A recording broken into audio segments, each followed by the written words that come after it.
Hi guys, my name's Job from Big Jobs Barbecue, and today I'm going to show you how to smoke a chicken on the Weber Smokey Mountain.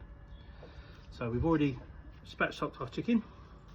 So our first step is to add a little of olive oil. And all we're doing is just pour it over nice and liberally and then rub that in. Now what we're doing this for is a binder, so that when we add our spices and rubs, it'll be nice and sticky to the meat. Okay. What we're doing.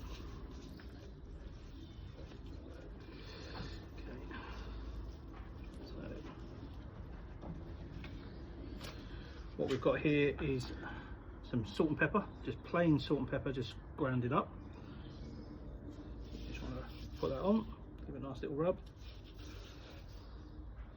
Make sure you cover as much of the chicken as you can. Turn it over and get the other side. Give it a nice little rub in just to make sure it's covered all the spare bits.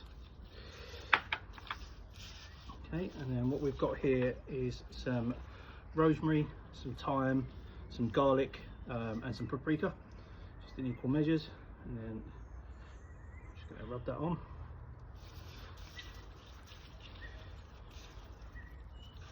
And turn the chicken over.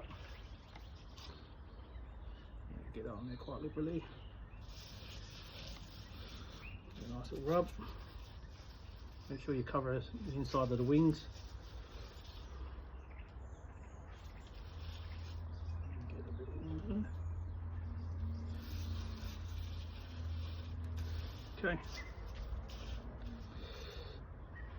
I've got a little bit extra, so I'm just going to put some on the inside. A bit more on the legs. Okay. Rub that in. Okay, so now you've got your coated chicken. So what we're going to do now is we're going to take that and we're going to put that in the fridge. Okay, now what you want to do, you want to fill up your chamber with your charcoal. Okay, so once you've filled your firebox with charcoal, you just want to take it out, move it to one side, light the bottom. So light the kindling, and then once the kindling's lit, you should put your charcoal back up on top. So once it's lit, it should take around 10 to 15 minutes for it to light. And as you can see, I've taken some of the charcoal out of the top because I don't want it to be completely full to the top. What this does is when it falls to the top, obviously all your charcoal lights and it gets quite hot at the top and becomes quite hard to pour out.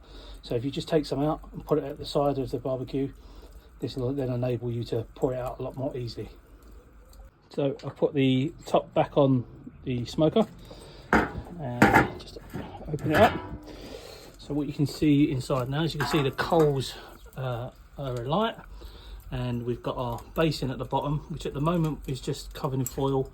But what we're going to do is we're going to fill that with water, and then what that will do is help to regulate the temperature and keep the meat nice and moist. Now what we're going to do is just fill it with water. Now once it's filled with water, we're just going to close the lid and allow it to come up to temperature. So once you've closed the lid, you just want to come down to these vents at the bottom and make sure they're fully open. And then what that will allow it to do is take in air and bring the barbecue up to temperature. Okay, so the fire is going quite well.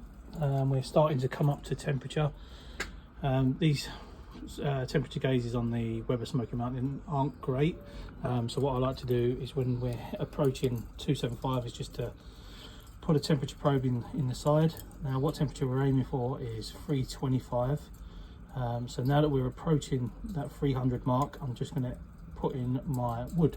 So the best place for these wood chunks is at the side behind the vent. So as you can see, there's 4 little holes on the right hand side there. So what we want to try and do is aim for that area.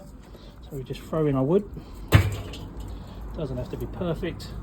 And then there's one on this side. So now we've got a chunk of wood on each side, and that should keep us smoking for quite some time. We're using cherry wood for smoking today.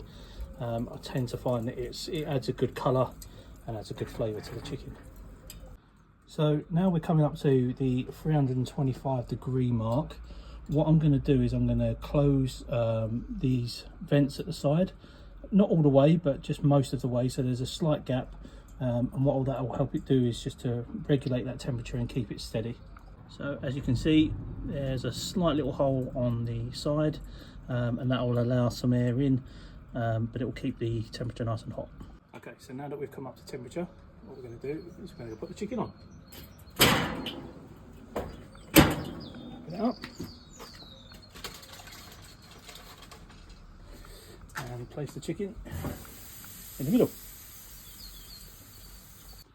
Okay, so we're about an hour in now, so we're just going to open her up and have a little look, see what she looks like. Well, as you can see, the chicken's got a fantastic colour. Just going to probe it, just give it a check. So what we're looking for is 165 internal for it to be done. So it's still got quite a bit of way to go.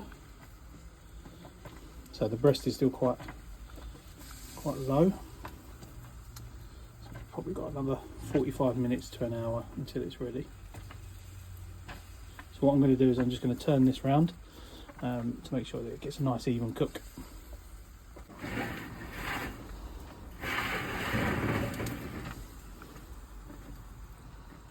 Okay, we've reached 165 degrees internal, so now the chicken is ready. Okay, so now the chicken's cooked, all the only thing left to do is to slice it. So,